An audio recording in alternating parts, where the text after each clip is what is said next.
I'm back. Before we get to it, make sure you like, comment, subscribe.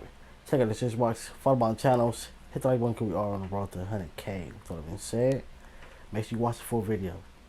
Lil Mabu is an 18-year-old drill rapper who is still in high school while being one of the most talked about upcoming artists today. He is being praised for his genius marketing strategy on TikTok, which has led to him generating millions of streams across all major platforms. Now, drill rap is known to discuss and potentially glamorize the violent nature of growing up in the streets. These artists often rap about their experiences surrounding poverty, drugs, violence, gangs, killings, and worse. Mabu covers these exact themes in his music, only he has never experienced any of that. Mabu is the son of multi-millionaires, attends a very expensive private school, and has never experienced hardship like his drill rap counterparts. However, what makes Mabu so... Bro, look. You don't necessarily have to be from somewhere, from a clique, from a crew, from a gang, whatever, in order to have ops, in order to have people that you don't like, in order to have people that don't like you. Sadly, hate is a human trait.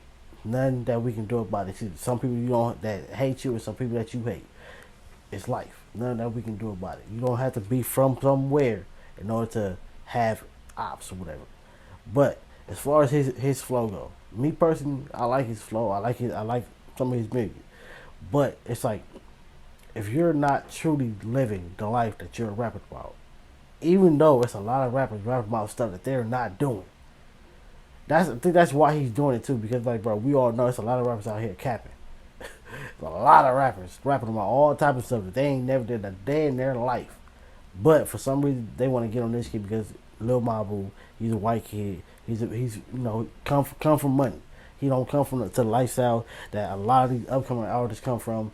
Broke, unprivileged, poverty, struggling to get a studio time, struggling to get a beat made, struggling to get a song made. That's your personal issue, bro. When it comes to the studio part, that's your personal issue. You gotta go find you a 9 to 5. You can't just be sitting back depending on the rap career that's to pop off instantly because you wanna do that. You gotta go have a backup plan until that plan pops off, or at least not a backup plan, because you got a backup plan. Sometimes you're not really hoping and depending on your main plan. But you know where I'm going with this. You gotta have something to benefit your rap career until that time comes. And sadly, or not even sadly, he has that. He come from a millionaire background, parents rich, so he's gonna easily go pay for that studio time. But there are a lot of ways for artists to make music, especially, you can make a song off your phone nowadays. Get you a nice room that ain't got all that extra out sound there. Put some phone thing on the wall. Do your song on the phone. Your best mix and mastering, because I've seen it done before on the phone, on an iPhone. Your best mix and mastering and post it.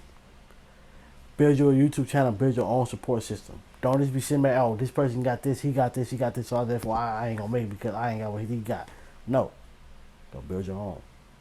Beloved is that he's embracing his privilege and leaning into it for jokes. 50% of the people think it's funny that he pretends to be a gangster, the other 50% think it's corny, but they both stream his music regardless. Although Mabu is being considered a marketing genius for these efforts, nothing he is doing here is new. However, his controversial rise does expose the music industry for what it truly is, and some people are not willing to accept it.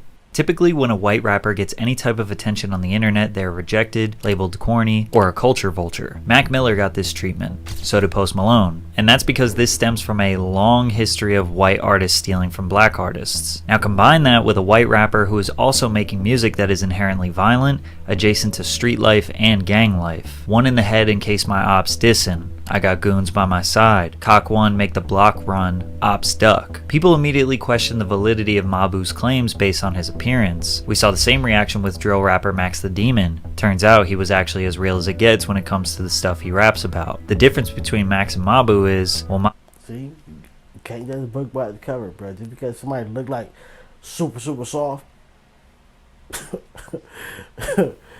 boy, hey. Mabu is kind of exactly who you think he is. Stay hydrated. Now there are some rumors circulating that Lil Mabu is the son of a record label executive named Jeffrey Vaughn. which is false. Mabu was labeled an industry plant as soon as he blew up, which is pretty common for most artists that seemingly pop up out of nowhere. However, Mabu's real name is Matthew DeLuca, which can be confirmed with this video that leaked of him promoting a non-profit organization in his community.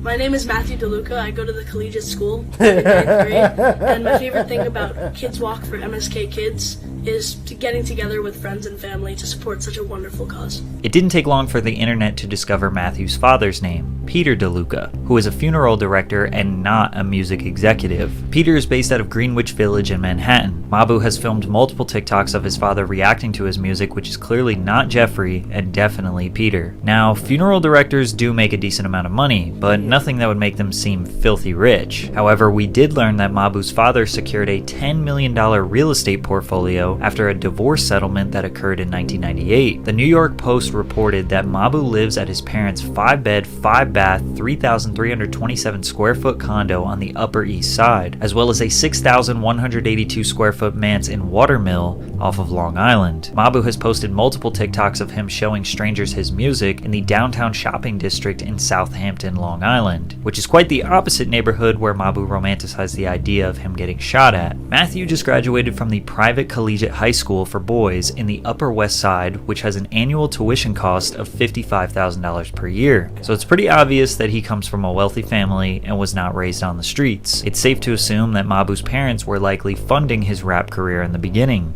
But that doesn't really explain how he got connected with rappers like PNB Rock, Lil Mosey, Waka Flocka, and others way before anyone else knew about him. And it turns out, the reason they connected with Mabu was not because they liked his music, but because he was providing marketing services for them. There were some rumors floating around that Mabu was a savvy digital marketer, who was able to help increase rappers' numbers on social media and streaming services. Turns out Lil Mabu actually DM'd me 3 years ago looking to do some business. I own a marketing company and I'm 15. I'd be down to work with you, and I was wondering if I could explain my services and what I can provide. Feel free to contact me.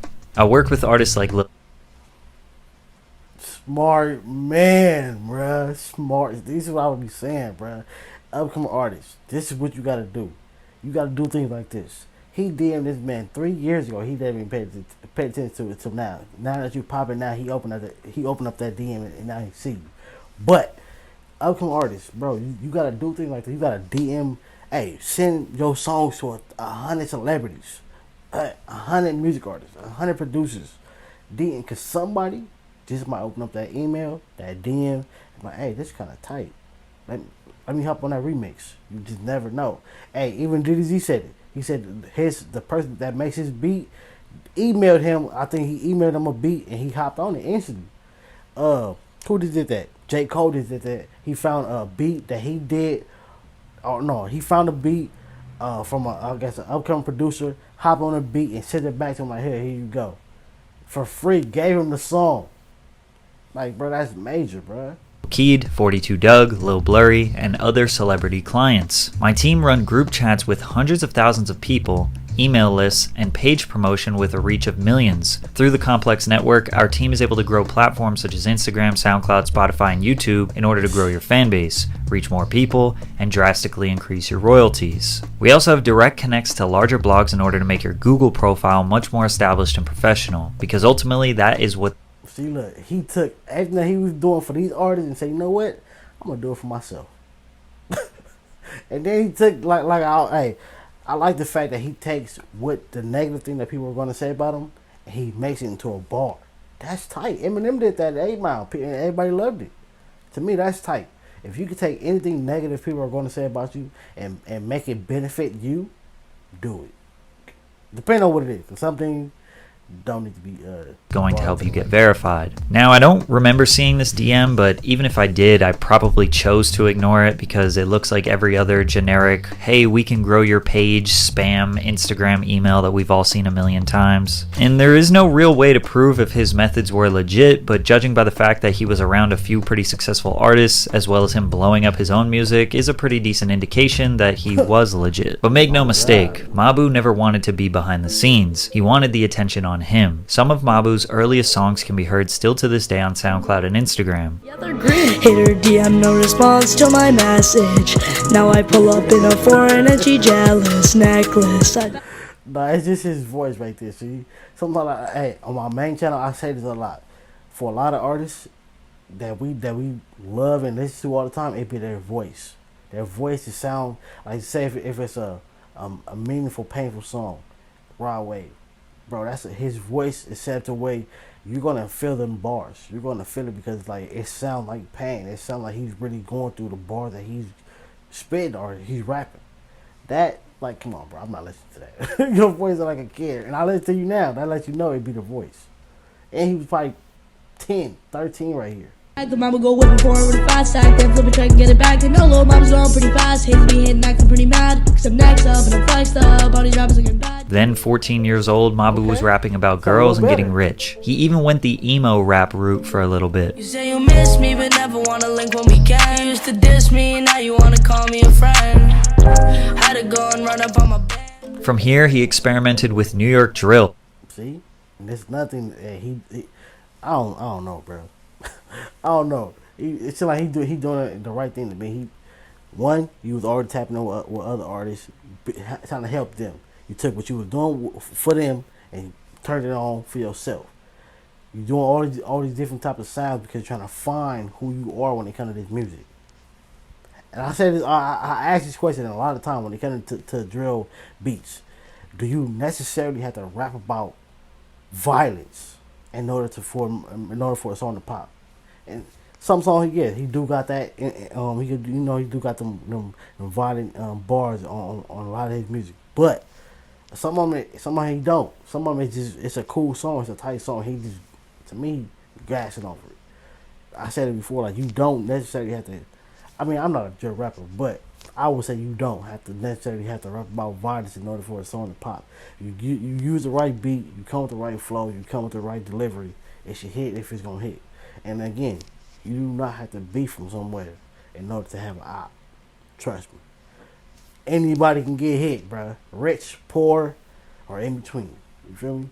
With his song Move It. He even paid me to listen to his song when I used to listen to my subscribers' music. I gave him some feedback, and he appreciated it. However, Mabu's youthful voice and heavily off-key crooning wasn't getting the attention he thought he deserved, and when his voice finally dropped, he had unlocked even more potential. The song Demon Time was paired with a music video on the block surrounded by masked up dudes looking menacingly at the camera. Mabu had the imagery down, but his lyrics were tame, not very aggressive, nor believable. Same with his next track, King of the World, where his father drove him to Harlem for a few minutes to film, but his lyrics were mostly just about getting money paired with gunshot sounds as ad-libs. To promote these songs, he mostly used TikTok, constantly using his whiteness as the main marketing tool. He said that he made white people drill music, or white boy anthems. You know, it's really difficult when you're doing a school project and the group members don't hold their weight. Like, those are my ops. I snitched on my teacher on them. Mabu was taking the Lil Dicky marketing strategy, making fun of his whiteness so nobody could do it to him. Honestly, this is something a lot of white rappers do. Shit. Eminem did it in 8 Mile, but Mabu didn't want to be a full-on comedy rapper. He wanted people to take him seriously. He was seen in the studio with K-Flock, one of the most promising upcoming drill rappers from New York. Mabu securing a collab with him would definitely impress people, but the song never was released as Flock got locked up on a federal indictment facing RICO and a murder charge. 1 week after K-Flock was arrested, Mabu posted a snippet of a song with the rapper D-Thang, who is one of K-Flock's biggest ops. People immediately saw this as weird. Working with people's enemies is an easy way to get caught up in some trouble, but Mabu claims he was trolling D-Thang because he is friends with Flock, because he was constantly posting snippets claiming that D-Thang is trash and ruined the song, even though Mabu paid D-Thang for the feature long before he ever met K-Flock, and Mabu did eventually end up releasing the song. Either way, both K-Flock and D-Thang were locked up, and Mabu was able to profit from both of them. From there, Mabu linked up with another Bronx drill rapper, Sha E.K., who is another enemy of K-Flock. Maybe Mabu didn't know, or maybe he didn't care. Then on the track Everyone K, Mabu dissed one of Shaw's op, Use G's, labeling him a rat and threatening him multiple times. Lil Mabu making it out of the suburbs with this one. Bro making it into the hood with this one. It seemed like Mabu was just trying to insert himself into a beef for status. because he has no actual ops in the Hamptons. People were confused how he was getting to collaborate with all these artists despite them being enemies. He could have been providing digital marketing services in exchange for a feature, but he was likely just paying them. He has no affiliation to any block or gang, so he could just work with them individually, then safely go back home to the Upper East Side. One thing about rappers is they all have a price. $5K, $10K, $20K would be nothing for Mabu's dad to invest in his son's new hobby. After all, his dad was... True, but then sometimes, hey, if you gonna pay, look, it's like this. You can either pay me for this feature, or if I know that you got major potential, or I know that your song is hidden, my song is hidden, I'm gonna make way more off the song than I am by you paying me. So therefore, I don't even need you to pay me, because sometimes if I pay you, that's all you making, bro. I pay you for your verse, your voice is on there, but all the benefits is all towards me. But no, if we do something together, I'm gonna benefit off this feature, because I'm getting some of your listeners, your followers, and I'm gonna make the money off the song because it's gonna go up. Sometimes it be that. Sometimes it ain't all about the money. A lot of artists are not paying each other for features. They're getting paid off the song. Helping him a lot with his TikTok marketing. While rolling out his song No Snitching, Mabu's father fake reacted to the song, then dissed 6ix9ine and said, "We making it out with this one," joking about making it out of the hood. But the thing that really made him go viral was the music video, where he put a red laser beam on a knife while rapping about never snitching. The song stole the late King Von's iconic flow from Took Her to the O. This video got 20 million views on TikTok and was most people's first introduction to the rapper. His follower counts exploded, and now all he had to do was just be consistent. He continued to make fun of himself for attention. Mabu, like, what you got on you? Like, oh, he got the now. Delete that! These are the things that push my buttons. Why would you post that with no clarification whatsoever? It was a fake firearm, and now I might have to take legal action. But his next song with rapper Didi Osama was going to shock the internet. Mabu and Didi made a melodic trap ballad that transitions to a gritty drill track midway through. The transition features a dramatization of Lil Mabu getting shot. You can tell Mabu never been in a situation like that. Then Mabu says, "Thank God, that's the plan." Obviously nobody wants to get shot, but critics look at Mabu strange for romanticizing an extremely traumatic and unfortunate reality for a lot of people. But there's a lot of artists doing it. That's the sad part. How many artists have put themselves in a whole funeral situation in a video? Bro, what are you doing that for? A lot of artists, every shade of color, have made a song to where that they had, bro, they ain't done nothing. No jail time, no street time, no block time, no nothing. But rapping about everything that goes on with the streets. A lot of artists do this, bro. People gotta stop judging people just because, hey, he's white, so he's rapping about the block and it's just fake. Some black people rap about the same thing and it's fake.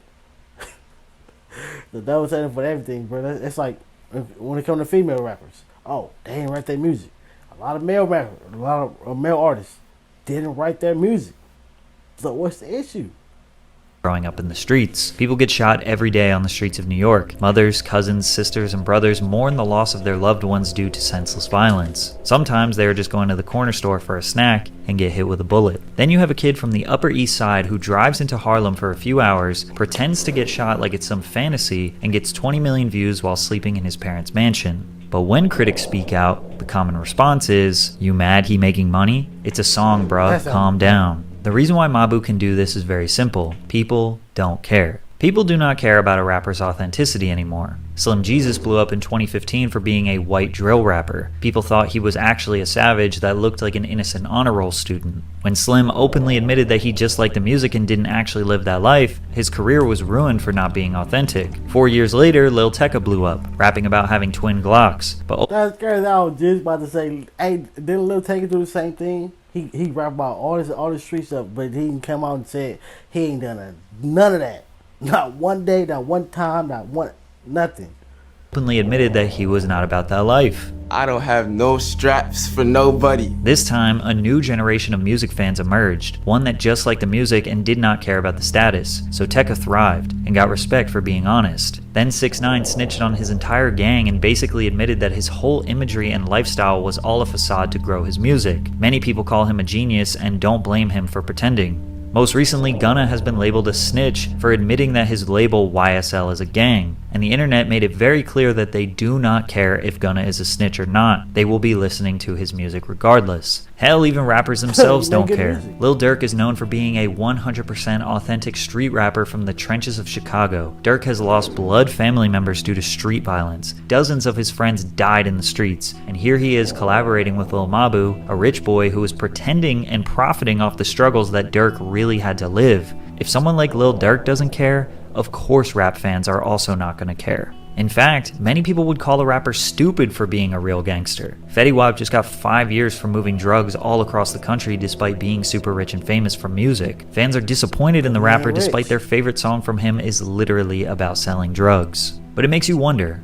why do fans need to be entertained by violence and murder? Why does a kid like Lil Mabu have to pretend to be a gangster despite everyone knowing he isn't one to get attention? What does that say about the fans? Gangster rap has been around since the 80s. It's not new. However, these days, most rap music that blows up is very violent. Drill music videos talking about killing ops get the most views on YouTube. The reason why Lil Mabu doesn't make fun frat boy music that is relatable to millions of kids around the world is because he knows that it just won't get any attention. But when you criticize Mabu for profiting off the streets, people say, keep that same energy for all the other drill rappers. But here's the difference. Matthew DeLuca can be anything he wants. His parents have deep pockets and he has the best education money can buy in the United States. He is choosing to participate in something that perpetuates violence to marginalized groups of people so he can profit. The reason real drill rappers don't get criticized like this is because these guys have way less opportunities. Most of these guys were literally toddlers when they were exposed to drugs, guns, and violence. It's all they know. They can express their pain and struggles, profit from that, and get their family out of poverty. Lil Mabu literally made a mockery out of this, saying, "I took a trip to the hood so I can make it out." He has lyrics making fun of rappers being broke in the hood, which is extremely distasteful considering he has never experienced the pain they have. That's a lot of people that are from the streets that do that to this day. They make fun of people that are broke and still in the hood. Trust me, I see it all the time, bro. They be laughing, bro. Like, you broke, you still in the hood, you ain't got this, you ain't got this. Well, they're sitting in Hollywood in a same story. Bruh, most recent song, Mathematical Disrespect, peaked at number 43 on the Billboard Hot 100, an insane feat for an independent artist. But again, if labels are trying to sign him for millions, his daddy already has that, so he doesn't need to take it. So him being an indie artist isn't really much of a flex. Most rappers sign really bad deals because they know they might never get an opportunity to make 6 figures in their life. They can't afford a fancy lawyer to read the contract, and they get taken advantage of for trusting the label. Also, remember 3 months ago when Ja Morant was a guy from the suburbs, got extremely rich, and everyone called him an idiot for pretending to be a gangster? They said Ja was throwing his life away by pretending to be something he's not? Why is Lil Mabu being considered a genius for doing the exact same thing that Ja Morant was doing? Mabu's story has 2 outcomes. He will continue to push this gangster persona until he actually gets into a dangerous situation, chain snatched, jumped, robbed, hopefully not worse. Or one day he will realize this gimmick is drying up, he can't profit off being a fake gangster anymore, and he will transition to pop music and be accepted with open arms by the music industry. And if his music career fails and we all forget about him, he still has extremely rich parents who will be able to fund whatever his next dream is. Yeah, like when he put it with the John Morant thing, it is the same thing. It's like, bro, you pretending to be something that you know for 100% fact that you're not about at all. Everybody knows it. Even people that be with you say that you're not about this life. So therefore, why do it? And this for John Morant, it's like, bro, the thing that you're doing, you're not profiting off of that. I even though that shouldn't make it okay just because you making some money from it, but it's like, bro, it is a major difference. It's either you pretend to be something that you're not for some money, or you pretend to be something that you're not for a TikTok, for an Instagram live. When you're making triple what this other artist is making, or what this other person is making, whatever. But I don't know. Make sure y'all go in the comment section. Let me know what y'all think about it. Catch the next video. But for real, if you're not about something, don't pretend.